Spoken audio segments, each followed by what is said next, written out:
Rahman Rahim. This is me, your chemistry teacher, Dr. Muhammad Ahmed Zahir. I am continuing your chapter number 1, periodic classification, with a new topic, modern periodic table. This one is one of the easiest topic. First of all, I give you a short introduction, then tell about the statement and groups, period, block, family में ये जो modern periodic table है कैसे classify किया गया. First of all, I am starting with a short introduction. The modern periodic table. The modern periodic table was presented by a British physician whose name is Moseley. He told that the atomic weight is not the fundamental property of classifying the elements, which was given by Mendeleev. Mendeleev ने क्या बोला था? Elements को classify करो on the basis of increasing atomic weight. But he told that atomic weight नहीं property, बल्कि क्या है, एटॉमिक नंबर है जो फंडामेंटल प्रॉपर्टी है जो क्लासीफाई करता है एलिमेंट्स को. It is the main property to classify the element. He arrange the element in order of increasing atomic number. At that time कितने एलिमेंट्स डिस्कवर हो चुके थे? 109. But at the time of Mendeleev, only 63 elements are discovered. But at the time of Moseley's classification, 109 elements are discovered. He arranged these elements in order of increasing atomic number, not to the atomic weight. He told that the atomic number is the basic principle to classify the element. Why the atomic number? I am telling you in few seconds. First of all, he modernized the statement of Mendeleev periodic table. Mendeleev periodic table में क्या था? Mendeleev periodic table में ये था कि properties of every element are periodic function to their atomic weight. Atomic weight था, लेकिन इसने क्या किया? atomic weight को हटा के क्या कर दिया? इसने बोला atomic number होता है, not to their atomic weight. इसकी वजह मैं आगे बताता हूँ आपको, ठीक है. स्टेटमेंट क्या हो गई? वही हो गई जो मेंडलीफ ने दी थी, बस चेंज आ गया. क्या?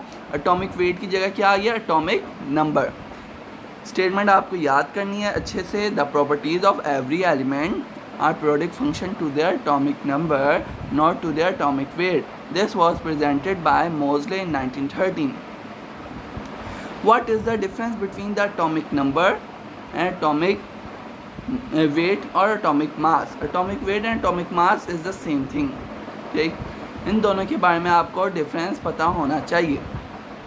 What is the main difference? The main difference between the atomic number and atomic weight is that atomic weight जो होता है यानी कि atomic mass, खुद बताओ जो टोटल मास होगा एलिमेंट का, जब उसको वेट करोगे उसकी सब चीज़ें आएंगी जो उसके न्यूक्लियस में होगा. यानी कि उसके न्यूक्लियस में जो आपने चैप्टर नंबर 3 फर्स्ट ईयर में पढ़ा है, जो एलिमेंट का न्यूक्लियस होता है या एटम का जो न्यूक्लियस होता है उसमें क्या होता है? प्रोटॉन भी होते हैं और न्यूट्रॉन भी होते हैं. ठीक, प्रोटॉन और न्यूट्रॉन. जब आप उसका वेट करोगे तो दोनों का सम आएगा प्रोटॉन और न्यूट्रॉन का. ठीक, जो सम होता है प्रोटॉन और न्यूट्रॉन का वो कहलाता है हमारे पास एटॉमिक मास और एटॉमिक वेट. यानी कि पूरे एलिमेंट का जो वेट किया जाता है उसमें दोनों चीज़ें होती हैं. एटॉमिक मास भी प्रोटॉन भी होते हैं और न्यूट्रॉन भी होते हैं. अगर उसने मोज़ले ने क्या किया था? मोज़ले ने एक एक्सपेरिमेंट किया था. उसके ज़रिए उसने क्या किया था? उसके ज़रिए इसने ये किया था कि जो होते हैं ना प्रोटॉन के, जो नंबर ऑफ़ प्रोटॉन प्रेजेंट होते हैं जो न्यूक्लियस में, उसको अलग कर दिया जाए. किससे? न्यूट्रॉन से. तो उसने number of proton her element का निकाल लिया था. उस नंबर ऑफ़ प्रोटॉन को कहा जाता है एटॉमिक नंबर. जो भी आपने पीरियोडिक टेबल देखा होगा, जिस तरह आपको डायग्राम में शो किया गया है, ऑक्सीजन के जब भी कोई पीरियोडिक टेबल होता है तो उसके ऊपर एक वैल्यू ऊपर लिखी होती है, एक वैल्यू नीचे लिखी होती है. ठीक, डिजिट में जो ऊपर वाली वैल्यू लिखी होती है उसे कहा जाता है एटॉमिक नंबर, और जो नीचे लिखी होती है उसे कहा जाता है एटॉमिक मास और atomic weight. As shown in the diagram that atomic number जो होता है ऑक्सीजन का कितना होता है? 8. यानी कि एटॉमिक नंबर जहाँ पे वर्ड आ जाए तो आपके जहन में आ जाना चाहिए कि एटॉमिक नंबर क्या होता है. Atomic number is the number of proton. इसमें न्यूट्रॉन के नंबर नहीं होते. ये इसने एक एक्सपेरिमेंट के ज़रिए ये फाइंड कर लिया था कि अगर न्यूट्रॉन को हटा दिया जाए तो जो बचते हैं वो प्रोटॉन होते हैं, और प्रोटॉन के नंबर्स को कहा जाता है एटॉमिक नंबर. क्लियर ये बात? द मेन डिफरेंस यही है कि इन दोनों के दरमियान कि atomic number is the number of proton in the nucleus. अगर हम नंबर ऑफ प्रोटॉन का सिर्फ जिक्र करेंगे वो एटॉमिक नंबर होगा। अगर हम number of proton and neutron दोनों का जिक्र करेंगे वो होगा हमारे पास एटॉमिक मास। क्लियर यहाँ तक? मोज़ले ने यही बोला कि जो एलिमेंट्स को क्लासिफाई करते हैं on the basis of number of proton किया जाता है, यानी कि नंबर ऑफ प्रोटॉन की बेसिस पे इसको क्लासिफाई किया जाता है। ये थोड़ा सा एटम का स्ट्रक्चर है। एटम का स्ट्रक्चर ये दरमियान में जो शो है ये होता है न्यूक्लियस, और न्यूक्लियस में पाए जाते हैं प्रोटॉन और न्यूट्रॉन। और ये भी बात आपने सुनी होगी कि जितने प्रोटॉन होते हैं, प्रोटॉन क्या होता है? प्रोटॉन होते हैं हमारे पास पॉजिटिव चार्जेस। जितने हमारे पास पॉजिटिव चार्जेस होंगे न्यूक्लियस के अंदर, उतने ही उसके वैलेंस शेल पे क्या होंगे? Negative charges. और नेगेटिव चार्जेस को आप क्या कहते हैं? इलेक्ट्रॉन। क्लियर? जो आपको एटम का स्ट्रक्चर होता है, एटम के स्ट्रक्चर के अंदर न्यूक्लियस होता है, न्यूक्लियस के अंदर प्रोटॉन और न्यूट्रॉन होते हैं। प्रोटॉन पे होता है positive charge and neutron having the neutral charge. फिर हम बात करते हैं जितने प्रोटॉन होंगे, जितनी तादाद प्रोटॉन की होगी, उतने ही आउटर मोस्ट शेल में जो यानी कि इसका ऑर्बिट जो होता है, ऑर्बिट या वैलेंस शेल कह लो, उसमें जो इलेक्ट्रॉन की तादाद होगी वो सेम टू सेम उतनी ही होगी जितनी प्रोटॉन की तादाद होगी। क्लियर? यहाँ तक आप ये सब कुछ पढ़ के आ चुके हैं पुरानी क्लासेस में। या आपको थोड़ा सा रिवीजन हो गया एटॉमिक नंबर और एटॉमिक मास का। यानी कि ऑक्सीजन की बात की जाए, ऑक्सीजन में कितने प्रोटॉन होंगे? जल्दी से बताएं, डायग्राम में देखें। ऑक्सीजन में 8 प्रोटॉन होंगे। क्यों 8 प्रोटॉन होंगे? इसका एटॉमिक नंबर 8 होता है। तो जितने प्रोटॉन होंगे उतने ही इलेक्ट्रॉन होंगे, यानी कि ऑक्सीजन में 8 प्रोटॉन होंगे और इसमें 8 ही इलेक्ट्रॉन होंगे। क्लियर यहाँ तक? फिर हमने ये बात की जो पीरियोडिक टेबल होता है उसको हमने 2 फैमिलीज़ में डिवाइड कर दिया। एक कहलाती है फैमिली ए, एक कहलाती है फैमिली बी। एक कहलाती है फैमिली ए, एक कहलाती है फैमिली बी। जो फैमिली ए होती है उसमें होते हैं आपके पास normal and typical elements.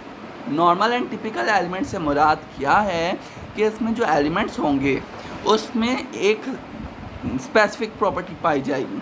Normal mean के आम, जिस तरह हम लोग देखे जाएं, एक होते हैं मेल्स, एक होते हैं फीमेल्स। ठीक? मेल्स की अलग प्रॉपर्टीज़ होती हैं, फीमेल्स की अलग प्रॉपर्टीज़ होती हैं। ठीक है? इसी तरह एलिमेंट्स की भी एक स्पेसिफिक प्रॉपर्टी हो, यानी कि वो मेटल हो या नॉन मेटल हो, यानी कि एक स्पेसिफिक प्रॉपर्टी हो। उन एलिमेंट्स को रखा जाता है कि जिसकी एक स्पेसिफिक प्रॉपर्टी हो उसे कहा जाता है फैमिली नंबर ए में।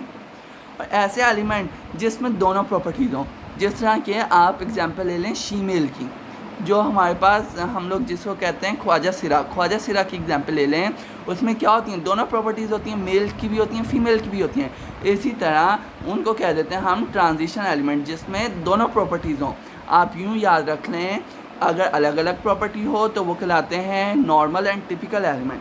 ऐसी प्रॉपर्टीज़ जिसमें दोनों मिक्सअप प्रॉपर्टीज़ हों, यानी कि मेटल भी हो नॉन मेटल भी हो, उन्हें कहा जाता है transition element. And transition element we put the transition element in family number B. Clear यहाँ तक? Periodic table is divided into 2 families, family number A and the family number B.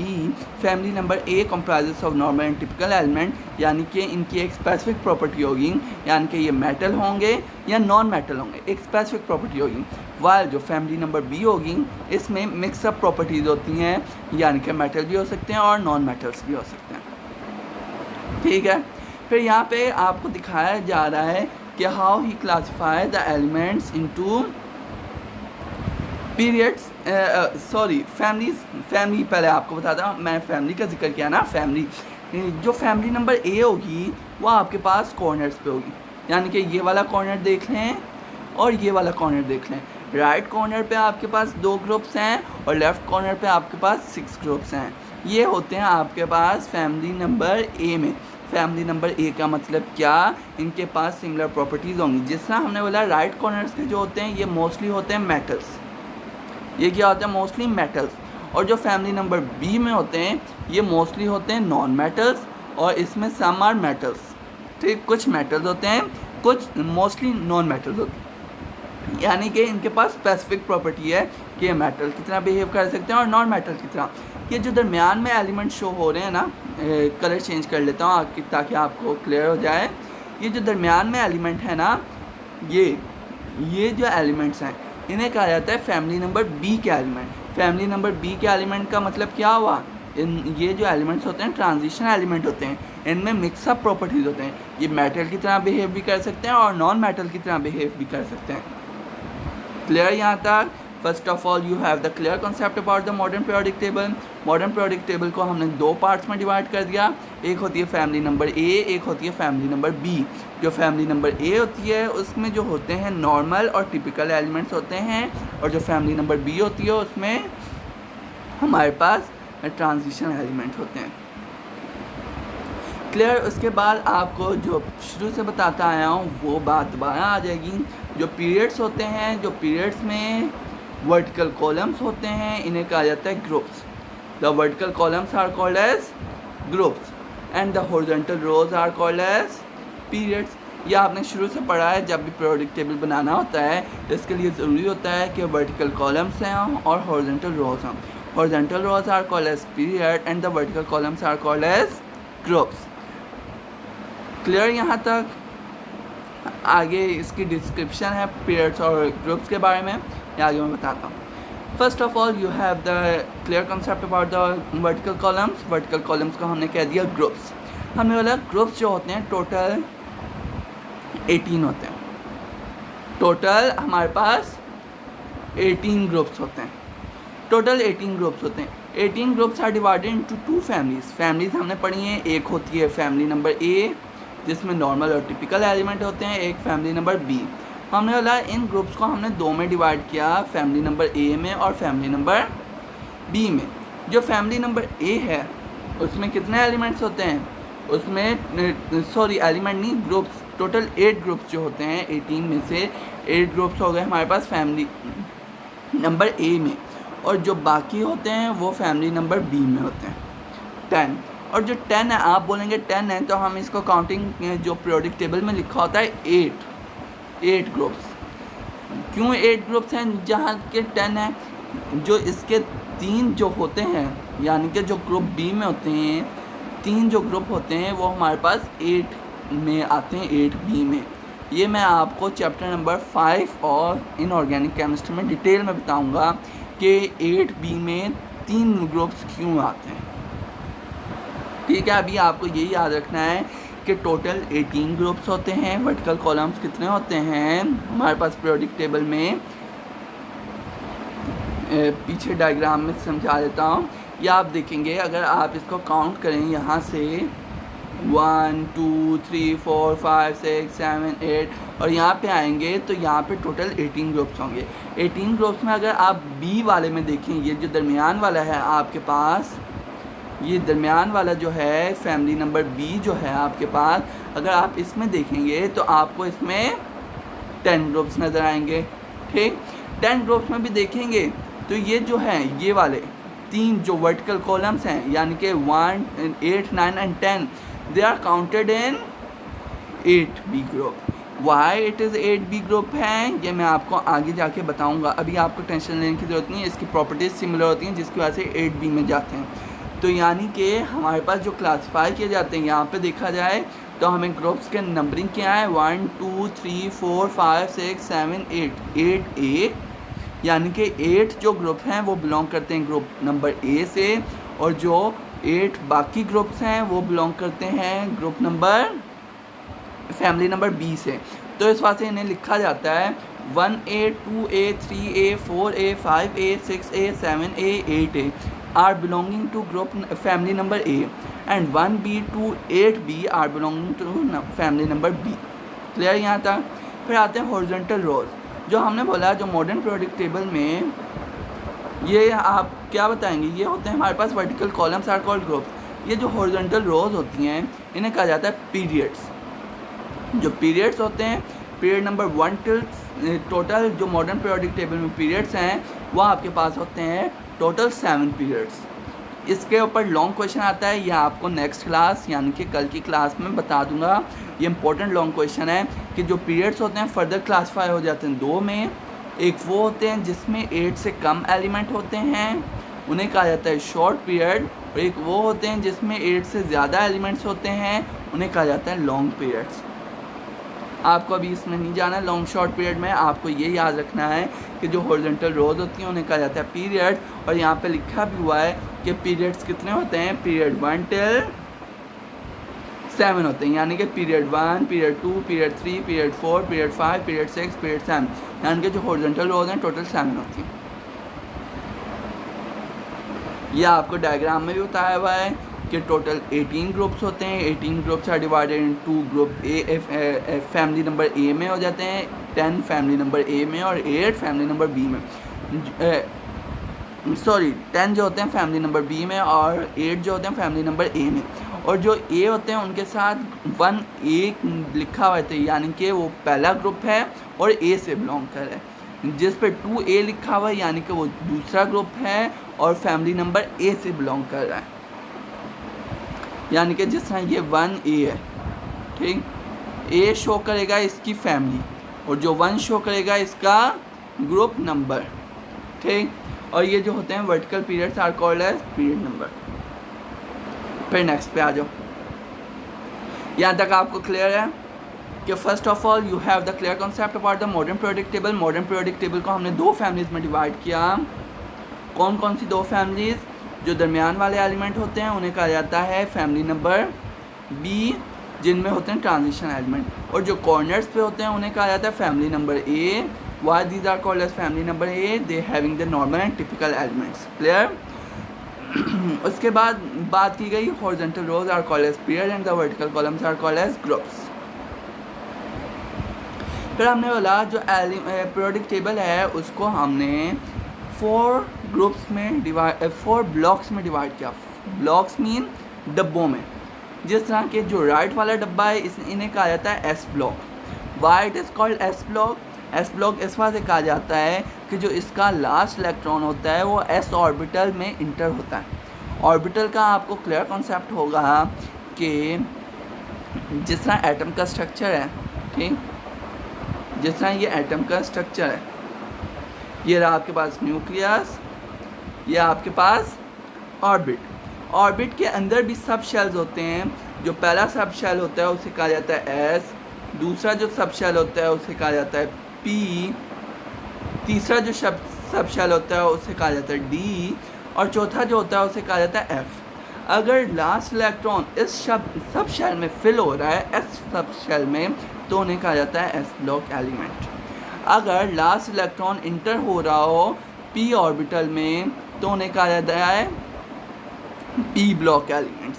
और हमने बोला अगर लास्ट इलेक्ट्रॉन किस में inter हो रहा हो डी ब्लॉक में तो हम इसे कहते हैं डी ब्लॉक एलिमेंट। अगर लास्ट इलेक्ट्रॉन एफ में इंटर हो रहा है तो इसे कहा जाता है एफ ब्लॉक एलिमेंट। क्लियर? हमने क्या बात की? जो मॉडर्न पीरियोडिक टेबल है डिवाइडेड इनटू 4 ब्लॉक्स। जो राइट में होता है ये S block element, S block कहलाता है। इसमें जो एलिमेंट्स होते हैं उसका लास्ट इलेक्ट्रॉन जो होता है वो एस ऑर्बिटल में इंटर हो रहा होता है। जो लेफ़्ट पे है, लेफ़्ट कॉर्नर पे है, उसे कहा जाता है पी ब्लॉक।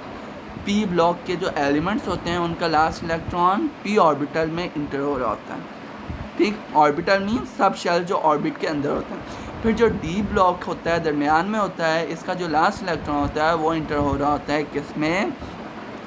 डी ऑर्बिटल में। और जो एफ ब्लॉक होते हैं, जो आपको मॉडर्न पीरियोडिक टेबल में जो एफ ब्लॉक एलिमेंट्स होते हैं उनका लास्ट इलेक्ट्रॉन इंटर हो रहा होता है एफ ऑर्बिटल में। ये फिर आपको बताया गया है कि जो एस ब्लॉक होता है, एस ब्लॉक का जिस तरह मैंने आपको बता दिया, एस ब्लॉक का लास्ट इलेक्ट्रॉन किस में होगा? एस ऑर्बिटल में होगा। एस ऑर्बिटल में जो ग्रुप 1A होता है, एस ऑर्बिटल में जो राइट कॉर्नर पे होते हैं, इनमें कौन कौन से ग्रुप होते हैं? इनमें आपको याद रखना है ग्रुप 1A और ग्रुप 2A। ये 2A not 1A, it is 2A, correction कर लिएगा, ये 2A है। यानी कि आप इसकी इलेक्ट्रॉनिक कॉन्फ़िगरेशन करें तो लास्ट इलेक्ट्रॉन जो होता है एस ऑर्बिटल में, लाइक जिस तरह एग्जांपल ले ली जाए, इसका जो फर्स्ट वाला होता है ये होता है हाइड्रोजन, ठीक। हाइड्रोजन का आपको पता है एटॉमिक नंबर क्या होता है? एटॉमिक नंबर 1 होता है। तो इसका जो एक ही इलेक्ट्रॉन होता है वो पहला जो इलेक्ट्रॉन कॉन्फ़िगरेशन में आता है, पहला जो ऑर्बिटल होता है उसे कहा जाता है 1s1 ऑर्बिटल। और इसमें देखें s में इंटर हो रहा है लास्ट इलेक्ट्रॉन, तो इस बात से इन्हें कहा जाएगा s block elements. Last electron inter into s block. या आपको मैं इंशाल्लाह सैटरडे की क्लास में ये जो होता है ग्रुप पीरियड का जो क्वेश्चन आता है उसको सॉल्व करने की ट्रिक्स बताऊंगा। अभी आपको बस ये याद रखना है जो s ब्लॉक के एलिमेंट्स होते हैं उनका लास्ट इलेक्ट्रॉन s ऑर्बिटल में इंटर होता है। It include two groups, group 1a and group 2a। फिर आता है group p block element. p block elements वो एलिमेंट जिनका लास्ट इलेक्ट्रॉन किस में इंटर हो, p ब्लॉक में, उन्हें कहा जाएगा क्या, p ब्लॉक एलिमेंट्स। ठीक है। जो इसमें जो ग्रुप्स होते हैं, इसमें जो ग्रुप्स होते हैं आपके पास ग्रुप 3 से लेके ग्रुप 8 तक होते हैं। ग्रुप 3a से लेके ग्रुप 8a तक होते हैं। यानी कि जब आप इनकी इलेक्ट्रॉनिक कॉन्फ़िगरेशन करेंगे, जो इसका लास्ट इलेक्ट्रॉन होगा वो हमेशा याद रखिएगा वो p ऑर्बिटल में इंटर होगा। और इसमें कौन कौन से ग्रुप हैं, ग्रुप 3a to 8a। यानी कि यहाँ तक फैमिली नंबर a के एलिमेंट्स कंप्लीट हो जाएंगे। Clear. s block element last electron into s orbital and p block element last electron inter into p orbital. ठीक। और इनमें कौन कौन से ग्रुप आते हैं, ग्रुप 3a to 8a। और इसमें s ब्लॉक में कौन से आते हैं, group 1a and 2a only. फिर हमने बोला जो डी ब्लॉक के एलिमेंट्स होते हैं, यानी कि जो दरमियान के जो एलिमेंट्स होते हैं, इनका जो लास्ट इलेक्ट्रॉन होता है ना वो डी ऑर्बिटल में इंटर होकर होता है। और इसमें जो होते हैं हमारे पास कौन कौन से एलिमेंट्स आ जाते हैं, ग्रुप 1b to 8b के जितने भी एलिमेंट्स हैं उनका जो लास्ट इलेक्ट्रॉन होता है किस में इंटर हो रहा होगा, डी ऑर्बिटल में। फिर एफ ब्लॉक के एलिमेंट्स, एफ ब्लॉक के एलिमेंट जो होते हैं हमारे पास नीचे जो होते हैं, ये वाले जो एलिमेंट्स होते हैं इन्हें कहा जाता है एफ ब्लॉक एलिमेंट। जो एफ ब्लॉक के एलिमेंट होते हैं उसका लास्ट इलेक्ट्रॉन जो होता है इंटर कर रहा होता है एफ ऑर्बिटल में। और एफ ऑर्बिटल में जो इंटर करता है इसमें दो सीरीज़ होती हैं, एक लेंथेनाइड्स और एक्टिनाइड्स। जो लेंथेनाइड्स होती हैं उनका लास्ट इलेक्ट्रॉन एफ ऑर्बिटल में इंटर कर रहा होता है। जो एक्टिनाइड्स होती हैं उनका लास्ट इलेक्ट्रॉन जो होता है F ऑर्बिटल में होता है। और जो लेंथेनाइड सीरीज होती हैं उनका जो लास्ट इलेक्ट्रॉन होता है 4f। यानी कि ये जो ऊपर वाली हैं इन्हें कहा जाएगा लेंथेनाइड्स और जो नीचे वाली हैं इन्हें कहा जाएगा actinides. Clear. F block elements वो होते हैं जिनका लास्ट इलेक्ट्रॉन जो फिलिंग होती है वो एफ सब शेल या एफ ऑर्बिटल में हो। इसमें दो सीरीज़ होती हैं, एक को कहा जाता है 4f सीरीज़, एक को कहा जाता है 5f सीरीज़। 4f सीरीज़ जो होती हैं उन्हें कहा जाता है लेंथेनाइड्स, क्योंकि इसका जो लास्ट इलेक्ट्रॉन होता है वो 4f ऑर्बिटल में इंटर हो रहा होता है। और जो एक्टिनाइड्स होती हैं इनका लास्ट इलेक्ट्रॉन किस में इंटर हो रहा होता है, 5f ऑर्बिटल में। इन द नेक्स्ट टॉपिक, आज के टॉपिक में आपको नेक्स्ट में मैं बताऊंगा वैलेंस शेल कॉन्फ़िगरेशन।